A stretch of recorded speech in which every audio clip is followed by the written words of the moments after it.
Hello बच्चों, good morning, नमस्कार। आप सभी का स्वागत है मेरे यूट्यूब चैनल केमिस्ट्री ज्ञान पर। बच्चों, आज जो हम पढ़ने वाले हैं वो है हमारा पहला टॉपिक इम्पोर्टेंट फीचर्स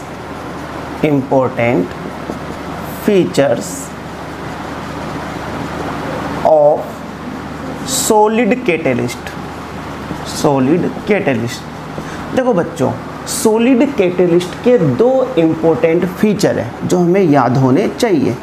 बहुत सी बार एग्ज़ाम में पूछ लिया जाता है कि कौन से दो इम्पोर्टेंट फीचर हैं। नंबर 1 तो है एक्टिविटी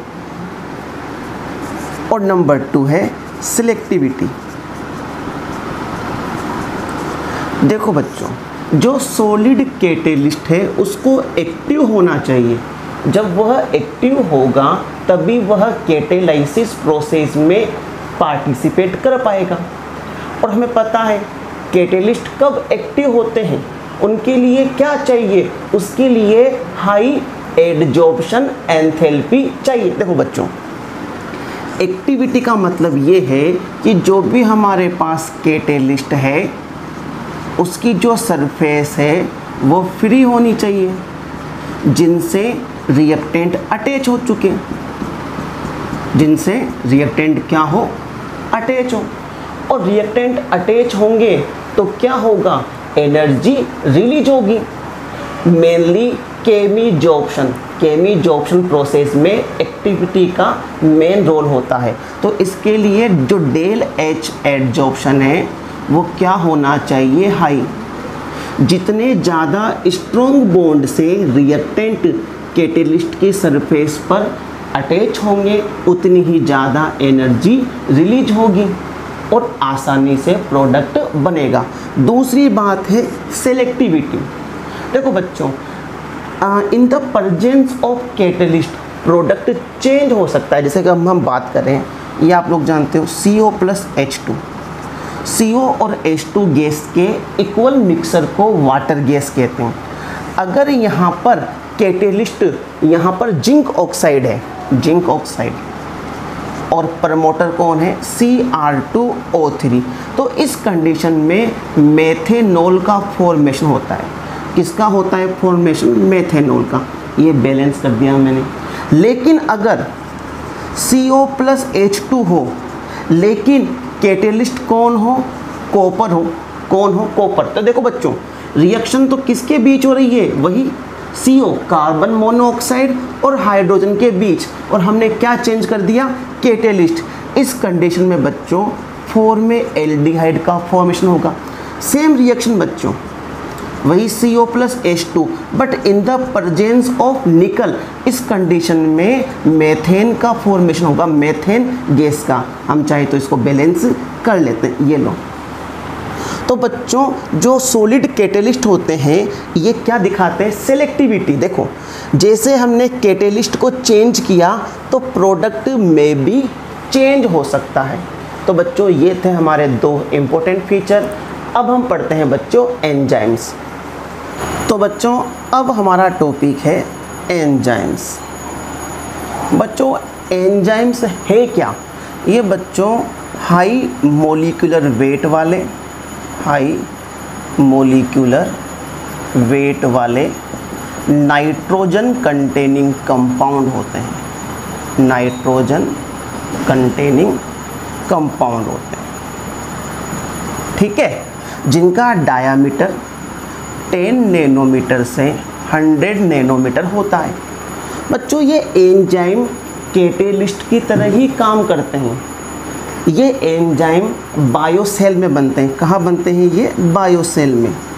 इसलिए इन एंजाइम्स को बच्चों बायो कैटेलिस्ट भी कहा जाता है, ठीक है। देखो बच्चों, जिस प्रकार से कैटेलिस्ट रिएक्शन की रेट को इंक्रीज कर देते हैं वैसे ही एंजाइम भी रेट ऑफ रिएक्शन को इंक्रीज कर देते हैं। कहाँ, हमारी बॉडी में, या तो प्लांट बॉडी या एनिमल बॉडी। ये कहाँ बनते हैं, प्लांट में या एनिमल में। अब ये कौन कौन सी रिएक्शन को इंक्रीज करते हैं और कौन कौन से प्रोडक्ट में चेंज करते हैं, ये हम देख लेते हैं। तो बच्चों ये कुछ एंजाइम कैटेलाइसिस प्रोसेस के एग्जाम्पल है। इसमें देखो बच्चों, कुछ एंजाइम को हम आसानी से याद रख सकते हैं, जैसे कि मान लो इन्वर्जन ऑफ केन शुगर। इसमें क्या होता है, जो केन शुगर होता है वो हाइड्रोलाइसिस होता है और ग्लूकोज फ्रक्टोज में चेंज होता है। एक बात याद रखना बच्चों कि एक पर्टिकुलर रिएक्शन का एक पर्टिकुलर एंजाइम होता है, वो एंजाइम उसी पर्टिकुलर रिएक्शन को कैटेलिस्ट करता है। तो इस रिएक्शन के लिए एंजाइम काम आता है इन्वर्टेज। ये थोड़े से एंजाइम हमें याद रखने हैं। ग्लूकोज को अल्कोहल में चेंज करता है जाइमेज, स्टार्च को माल्टोस में चेंज करता है डाइस्टेस। अब देखो बच्चों, इन्वर्जन ऑफ केन शुगर, तो इससे हमें ये आसानी से याद हो जाएगा इन्वर्टेज। देखो, यूरिया को अमोनिया में चेंज करता है यूरिएज, माल्टोस को ग्लूकोज में चेंज करता है माल्टेज, प्रोटीन को पेप्टाइड में चेंज करता है पेप्सिन, प्रोटीन को अमीनो एसिड में चेंज करता है ट्रिप्सिन, और स्टार्च को ग्लूकोज में चेंज करता है एमाइलेज। जो बायो वाले बच्चे हैं उनके टॉपिक्स भी हैं, तो उनको तो ये आसानी से याद हो जाएंगे। मैथ वाले बच्चे ज़रूर ध्यान दें। तो बच्चों, ये कुछ 7-8 एंजाइम के नाम हैं, इनको आप लोग याद रख लेना। अब हम बढ़ते हैं बच्चों नेक्स्ट टॉपिक की ओर।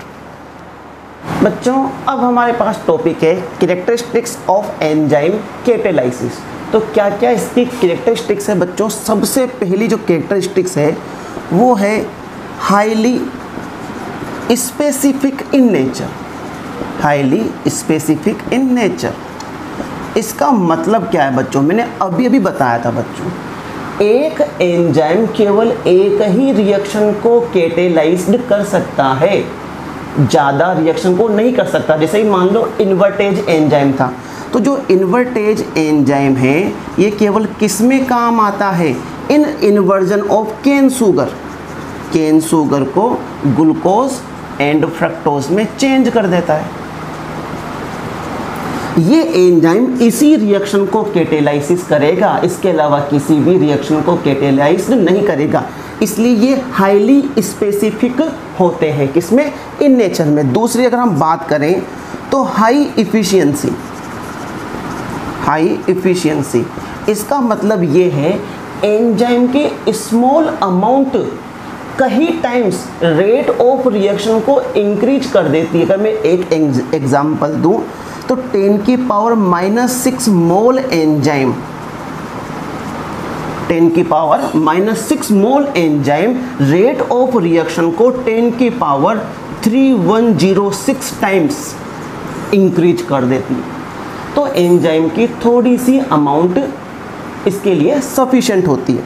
अगर तीसरी बात हम करें ऑप्टिमम टेम्परेचर। बच्चों, एक टेम्परेचर रेंज होती है जिसके अंदर एंजाइम की एक्टिविटी अच्छी होती है, यानी कि इस टेम्परेचर रेंज में ये ज़्यादा रिएक्टिव होते हैं। अलग अलग किताबों में अलग अलग दिया हुआ है, लेकिन हम क्या मानेंगे? 298 केल्विन टू 310 केल्विन, इस टेम्परेचर रेंज में एंजाइम आसानी से काम करते हैं और ज़्यादा रिएक्टिव होते हैं। इसी प्रकार से बच्चों, इनकी एक ऑप्टिमम पीएच रेंज भी होती है। ऑप्टिमम का मतलब है वह टेम्परेचर रेंज जिसमें ये हाईली एक्टिव होते हैं। तो बच्चों 5 to 7 इस पीएच रेंज में ये हाईली एक्टिव होते हैं, लेकिन जो ह्यूमन बॉडी होती है उसकी पीएच होती है 7.4 और इस रेंज में ये हाईली एक्टिव होते हैं। ठीक है बच्चों, इसी प्रकार से अगर हम बात करें 5th पॉइंट की, तो इफेक्ट ऑफ प्रमोटर्स या एक्टिवेटर्स या कोएंजाइम। बच्चों, नाम से मालूम पड़ रहा है, जैसे मैंने आपको कैटेलाइसिस में बताया था कि कुछ सब्सटेंस जो कैटेलिस्ट होता है उसको एक्टिव कर देते हैं, उसकी एक्टिवनेस को इंक्रीज कर देते हैं, जिन्हें हमने क्या नाम दिया था? प्रमोटर। तो वैसे ही कुछ सब्सटेंस क्या कर देते हैं? एंजाइम की एक्टिवनेस को इंक्रीज कर देते हैं। उसे हम प्रमोटर बोल सकते हैं, एक्टिवेटर्स बोल सकते हैं, कोएंजाइम बोल सकते हैं। हमारी बॉडी में जो विटामिन्स पाए जाते हैं, ये विटामिन्स एंजाइम की एक्टिवनेस को इंक्रीज करते हैं। इसलिए बच्चों जो हमारी बॉडी के जो विटामिन्स है, इन विटामिन्स को कोएंजाइम कहा जाता है। इन्हें हम क्या कहते हैं? कोएंजाइम। ऐसे बच्चों हमारी बॉडी में कुछ आयंस पाए जाते हैं, जैसे कि Na+ है, Mn+2 है, Cu+2 है, Co+2 है। बच्चों ये मेटल आयंस क्या करते हैं? एंजाइम की एक्टिवनेस को इंक्रीज कर देते हैं, उनकी एक्टिवनेस को बढ़ा देते हैं। तो बच्चों ये भी एज अ प्रमोटर या एक्टिवेटर काम करते हैं। इन आयंस को बच्चों एक्टिवेटर्स कहा जाता है। ठीक है, तो जिस प्रकार से बच्चों कुछ सब्सटेंस एंजाइम की एक्टिवनेस को इंक्रीज करते हैं, वैसे ही कुछ क्या कर देते हैं? डिक्रीज कर देते हैं, जिन्हें हम क्या बोल सकते हैं? इनहिबिटर्स या पॉइजनस बोल सकते हैं हम उनको। जैसे कि ड्रग्स, जो ड्रग्स होती है बच्चों, वो हमारी एंजाइम की एक्टिवनेस को डिक्रीज कर देती हैं, तो यह एज अ इनहिबिटर या पॉइजनस काम करती है। ऐसे ही कुछ सब्सटेंस हैं, HCN hydrogen cyanide, CH2 carbon disulphide, ये क्या करते हैं? एंजाइम की एक्टिवनेस को डिक्रीज कर देते हैं, तो ये एज अ इनहिबिटर और पॉइजनस काम करते हैं। तो बच्चों अब हमारा टॉपिक है मैकेनिज्म ऑफ एंजाइम कैटेलाइसिस। जो एंजाइम कैटेलाइसिस प्रोसेस होती क्या है? एंजाइम किस प्रकार से रिएक्टेंट के साथ जुड़कर प्रोडक्ट में चेंज होते हैं। बच्चों इसको हम कीलोक थ्योरी भी बोल सकते हैं। इसमें 2 स्टेप होती है बच्चों। नंबर 1 स्टेप होती है बच्चों फॉर्मेशन ऑफ एक्टिवेटेड कॉम्प्लेक्स। बच्चों इसमें होता क्या है? बड़ा सिंपल थ्योरी है, कीलोक थ्योरी। आप लोग जानते हो बच्चों कि एक पर्टिकुलर लॉक के लिए एक पर्टिकुलर की होती है। जब वह पर्टिकुलर की उस पर्टिकुलर लॉक में फिट होती है, तभी जो ताला है वो ओपन होता है। तो बच्चों उसी प्रकार से एक पर्टिकुलर एंजाइम के लिए एक पर्टिकुलर रिएक्टेंट होता है। ठीक है, तो उन दोनों के आपस में जुड़ने पर ही एक प्रोडक्ट का फॉर्मेशन होगा। अब ऐसा क्यों होता है, इस बात को हम समझेंगे। सबसे पहले हम जानते हैं कि एंजाइम है क्या। बच्चों एंजाइम के अंदर कुछ कैविटीज पाई जाती है इस प्रकार से। ठीक है, एंजाइम के अंदर कुछ कैविटीज पाई जाती है जिनकी एक फिक्स शेप होती है। इन कैविटीज में क्या होते हैं? जो एक्टिव ग्रुप्स होते हैं, जैसे कि amino groups, carboxylic acid group, alcoholic group, thioalcoholic group, वो प्रेजेंट होते हैं। अब बच्चों ये हो गया हमारे पास एंजाइम, ये काम करता है एज अ लॉक। तो बच्चों ये एंजाइम तभी एक्टिव होगा जब इसी शेप का, इसकी कॉम्प्लीमेंट्री शेप वाला रिएक्टेंट इससे आके जुड़ेगा। जैसे एक लॉक होता है, उस लॉक के अंदर क्या होता है? एक स्पेशल उसकी शेप होती है अंदर। जब उसी शेप की या चाबी उसमें जाती है तभी वो लॉक ओपन होता है। तो ये तभी एक्टिव होगा। जैसे मान लो ये हमारे पास सब्सटेंस था और इसकी जो शेप थी वह इसकी कॉम्प्लीमेंट्री थी। इस प्रकार से देखो आप लोग, तो इस शेप का जो कैविटी है उसमें जब यह सब्सटेंस इसमें एंटर कर जाएगा तो ये एंजाइम क्या हो जाएगा? एक्टिव हो जाएगा। तो ये हमारे पास क्या है? सब्सटेंस, जो एजर क्या काम कर रहा है? की। और जैसे ही ये दोनों मिल जाएंगे तो उससे बच्चों हमारे पास बनेगा एक्टिवेटेड कॉम्प्लेक्स। इस प्रकार से हमारे पास क्या बन जाएगा? एक एक्टिवेटेड कॉम्प्लेक्स बन जाएगा। ये लो, इसे हम कहेंगे एक्टिवेटेड कॉम्प्लेक्स। तो बच्चों इस थ्योरी को कीलोक थ्योरी क्यों कहा गया? जैसे एक पर्टिकुलर लॉक पर्टिकुलर की से खुलता है, उसी प्रकार से एक पर्टिकुलर एंजाइम एक पर्टिकुलर सब्सटेंस के साथ ही रिएक्ट करता है। अब बच्चों इस एक्टिवेटेड कॉम्प्लेक्स की जो एनर्जी होती है वो हमेशा क्या होती है? हाई। याद रखना, एक्टिवेटेड कॉम्प्लेक्स की एनर्जी हमेशा सब्सटेंस और एंजाइम से क्या होगी? हाई। हाई होगी तो क्या होगा? अनस्टेबल होगा, अनस्टेबल होगा तो ये क्या हो जाएगा, डिकम्पोज हो जाएगा, और डिकम्पोज होकर किस में चेंज हो जाएगा, प्रोडक्ट में। तो ये बच्चों हमारे पास हो गई पहली स्टेप। और दूसरी स्टेप क्या होगी, फॉर्मेशन ऑफ प्रोडक्ट। दूसरी हमारे पास क्या होगी बच्चों, फॉर्मेशन ऑफ प्रोडक्ट। इसमें क्या होगा बच्चों, इस फॉर्मेशन ऑफ प्रोडक्ट में क्या होगा, हमारे पास जो एक्टिवेटेड कॉम्प्लेक्स है यह प्रोडक्ट में चेंज हो जाएगा, और जो एंजाइम है वो सेपरेट हो जाएगा वापस अपनी शेप में, उसमें कोई भी चेंजेज नहीं होगा, एंजाइम तो सेपरेट हो जाएगा। और जो सब्सटेंस था बच्चों ये हमारे पास किस में चेंज हो जाएगा, प्रोडक्ट में। ये जो मान लो आप ये टूट गया, डिकम्पोज हो गया, और ये किस में चेंज हो गया, प्रोडक्ट में। तो बच्चों इसको कहा जाता है कीलॉग थ्योरी। बड़ी सिंपल सी बात थी, एक बार मैं और एक्सप्लेन कर रहा हूँ। एंजाइम क्या होते हैं, एंजाइम एक स्पेसिफिक कैविटीज वाले सब्सटेंस होते हैं। इनकी कैविटीज में एक्टिव ग्रुप्स जैसे कि अमीनो ग्रुप है, थायो एल्कोहल है, अल्कोहलिक है, कार्बोक्सिलिक ग्रुप पाए जाते हैं। और इनकी जो शेप होती है बच्चों फिक्स होती है।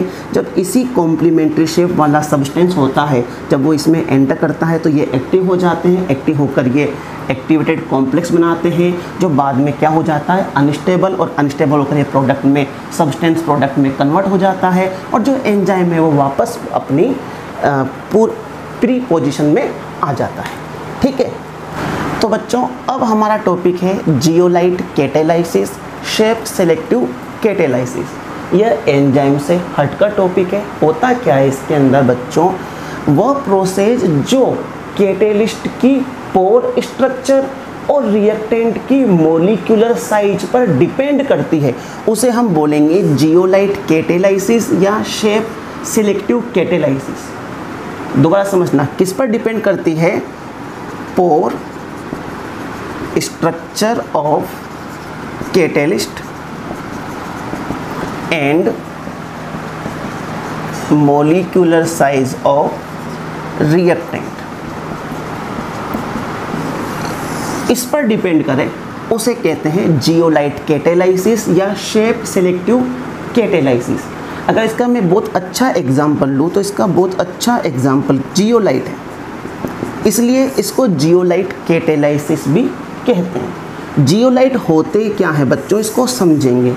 जियोलाइट क्या होते हैं, माइक्रोपोरस, जिनमें बहुत सारे पोर्स, छिद्र पाए जाते हैं, एल्यूमिनो सिलिकेट्स होते हैं, जिसका जनरल जो फॉर्मूला होता है वो ये होता है, metal X/N AlO2X SiO2Y ZH2। ये बच्चों जियोलाइट का एक जनरल फॉर्मूला है। ये 2 है, ये X है, ये भी 2 है। ठीक है, जियोलाइट में क्या होता है बच्चों, जो सिलिकॉन्स होते हैं, ये सिलिकेट्स है ना। अब सिलिकॉन के अंदर हमें पता है इस प्रकार का फ्रेम पाया जाता है। जियोलाइट में क्या करते हैं, कुछ एल्यूमिनियम इन सिलिकॉन्स को रिप्लेस कर देते हैं और वो खुद आ जाते हैं। तो इस प्रकार का फ्रेमवर्क इन जियोलाइट्स में पाया जाता है। अब बच्चों बात समझना कि इनको हम शेप सेलेक्टिव कैटालाइसिस क्यों कहते हैं। बच्चों ये माइक्रोपोरस होते हैं, यानी कि इनके अंदर हनी कॉम्ब लाइक स्ट्रक्चर पाई जाती है, जैसे मधुमक्खी के छत्ते होते हैं। अब इनके जो पोरस होते हैं उनकी एक फिक्स साइज होती है। इन फिक्स साइज में जो इसी साइज के रिएक्टेंट होते हैं वही इनमें फिट होंगे। अगर रिएक्टेंट की मॉलिक्यूलर साइज इनसे कम हुई तो वह इसमें से क्या हो जाएंगे, स्लिप हो जाएंगे। लेकिन अगर मॉलिक्यूलर साइज ऑफ रिएक्टेंट ज़्यादा हुई तो वह इसमें फिट नहीं हो पाएंगे। तो जितने डायामीटर की इसकी साइज है उसी साइज के रिएक्टेंट इसमें फिट हो पाते हैं। जब वो फिट हो पाएंगे तभी जो जियोलाइट है वह जियोलाइट क्या होगा बच्चों, एक्टिव होगा। और वो जब वो एक्टिव होगा तो वह फिर रिएक्टेंट को प्रोडक्ट में चेंज कर देगा। बात समझ में आ रही है।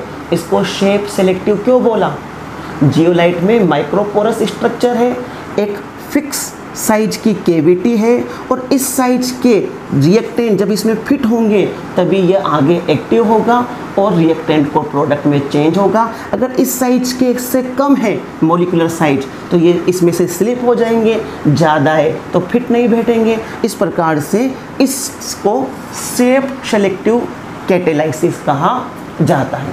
इसका सबसे अच्छा एग्जाम्पल है ZSM5 जो क्या करता है, सीधा अल्कोहल को गैसोलीन में कन्वर्ट कर देता है। ठीक है बच्चों, तो ये था बच्चों जियोलाइट कैटेलाइसिस। और अब हम कल स्टार्ट करेंगे नया टॉपिक कोलोइडल सॉल्यूशन।